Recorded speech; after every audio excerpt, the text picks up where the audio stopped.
Apakah semuanya sudah makan siang? Sudah dulu. Nah, apakah semuanya hadir?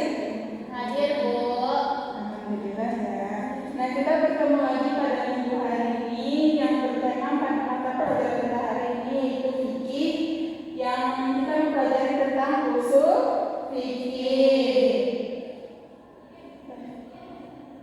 Sebelum kita memulai pembelajaran kita hari ini, alangkah baiknya kita membacakan basmalah. Bismillahirrahmanirrahim. Nah, pada hari ini materi kita yaitu tentang usul fikih.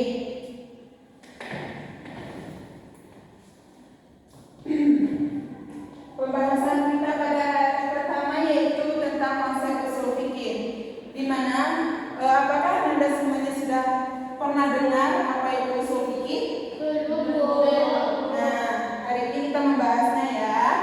Nah, di mana usul fikih adalah ilmu tentang kaidah-kaidah ataupun metode penggalian hukum Islam dari sumber-sumber syariat. Apa tadi usul fikih, Intan?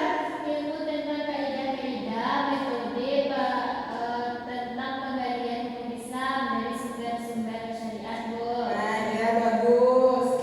Adapun fungsi dari usul fikih ini yaitu untuk menjadi dasar metodologis bagi para mujtahid untuk memahami dalil-dalil tersebut. Nah, adapun juga tujuan dari usul fikih, yang pertama memahami hukum dari sumbernya, yang kedua menjaga konsistensi ijtihad, yang ketiga menanggapi masalah kontemporer dengan prinsip-prinsip Islam. Paham kan di sini apa dari pengertian usul fikih, fungsinya, tujuan usul fikih? Paham, Bu? Paham. Nah, selanjutnya adapun contoh kasus yang dari usul fikih ini, contohnya itu seperti hukum merokok dalam Islam digunakan kias ataupun analogi, di mana menyamakan kasus rokok dengan sesuatu yang sudah jelas hukumnya itu. Nah, di mana rokok ini mengandung zat berbahaya dan menyebabkan penyakit, maka dikiaskan dengan khamar, disamakan dengan khamar atau racun yang membahayakan tubuh. Paham? Paham, Bu? Nah, adapun terdapat surah Al-Baqarah ayat 195 yang artinya janganlah kamu menjatuhkan dirimu sendiri ke dalam kebinasaan. Nah, tadi kan kita sudah membahas tentang konsep usul fikih.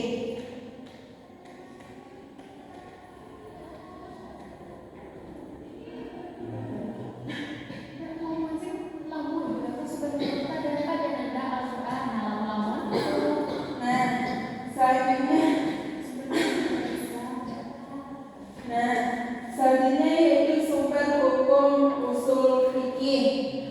Sumber hukum usul fikih ini ada 4. Yang pertama yaitu Al-Quran, di mana Al-Quran adalah kitab suci yang menjadikan sumber utama hukum Islam, yang mana itu di dalam Al-Quran itu mengandung perintah, larangan, kisah, dan pedoman-pedoman hidup.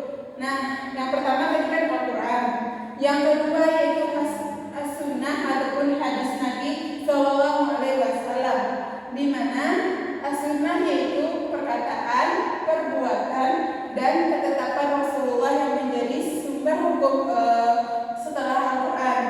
Yang pertama Al-Quran tadi, yang kedua yaitu as-sunnah ataupun hadis Nabi, di mana berfungsi sebagai penjelas atau pembayar bagi ayat-ayat Al-Quran. Yang kedua yaitu ijma'. Ijma' adalah kesepakatan para ulama mujtahid dalam satu generasi, di mana terhadap suatu hukum syariat dijadikan sebagai dasar karena adanya prinsip bahwa umat Islam tidak akan sepakat dalam kesesatan. Yang keempat yaitu qiyas, di mana qiyas adalah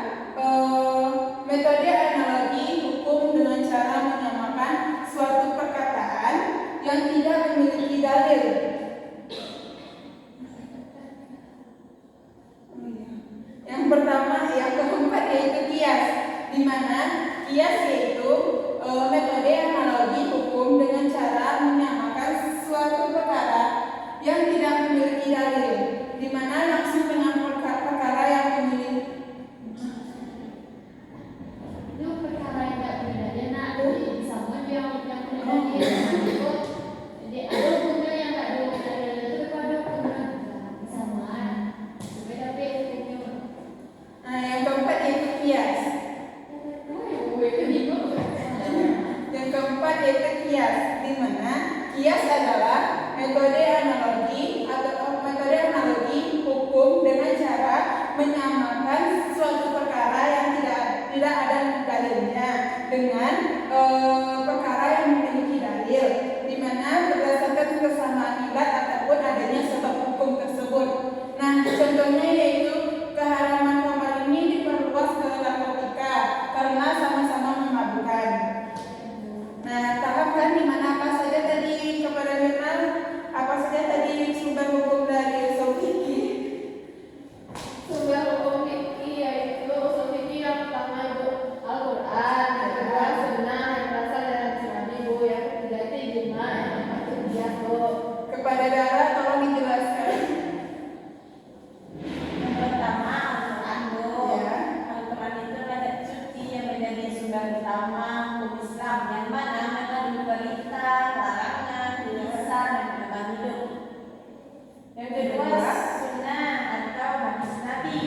Sunnah yaitu perkataan, perbuatan, dan ketetapan Rasulullah yang menjadi sumber hukum setelah Al-Quran, berfungsi sebagai penjelas atau ayat bagi ayat-ayat Al-Quran. Selanjutnya yang ketiga, Ijma. Ijma itu adalah kesepakatan para ulama mujtahid dalam suatu generasi terhadap suatu hukum yang syariat, dijadikan dasar karena adanya prinsip bahwa umat tidak akan sepakat dalam kesesatan. nah ya, Yang keempat yaitu kias, yaitu metode analogi hukum dengan cara menyamakan suatu perkara yang tidak memiliki dalil langsung dengan perkara yang memiliki dalil berdasarkan kesamaan ilat atau sebab hukum. Contohnya keharaman khamar diperluas ke narkotika karena sesama memabukkan. nah ya, beri aplaus kepada teman-teman. Nah, sudah membahas tadi tentang sumber hukumnya. Yang selanjutnya itu kita membahas tentang mutlak ataupun mutlak. Apakah dari anda semua pernah mendengar atau ini? Belum Bu. Nah ya, yang pertama kita bahas tentang mutlak ataupun disepakati, di mana yaitu sumber-sumber ini diterima oleh seluruh ulama dari berbagai mazhab, merupakan sebagai dasar dalam menetapkan hukum Islam. Yang kedua yaitu mukhtalaf di mana ataupun perselisihan, di mana tidak disepakati oleh seluruh ulama, namun ada yang menerimanya dan ada pula yang menolaknya, di mana sebagai dasar dalam menetapkan hukum-hukum Islam tersebut. Nah, apakah Anda sudah paham tentang mutlak ini? Sudah Bu. Ibu minta kepada Anda untuk menjelaskan tentang mutlak dan mutlak.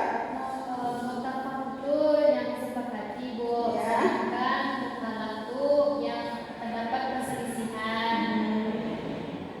Nah, yang berlaku.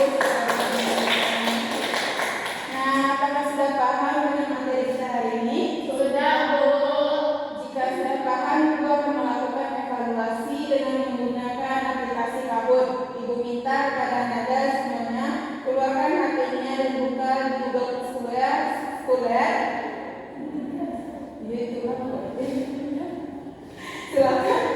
Silakan membuka Google, Ya Bu. cari Kahoot.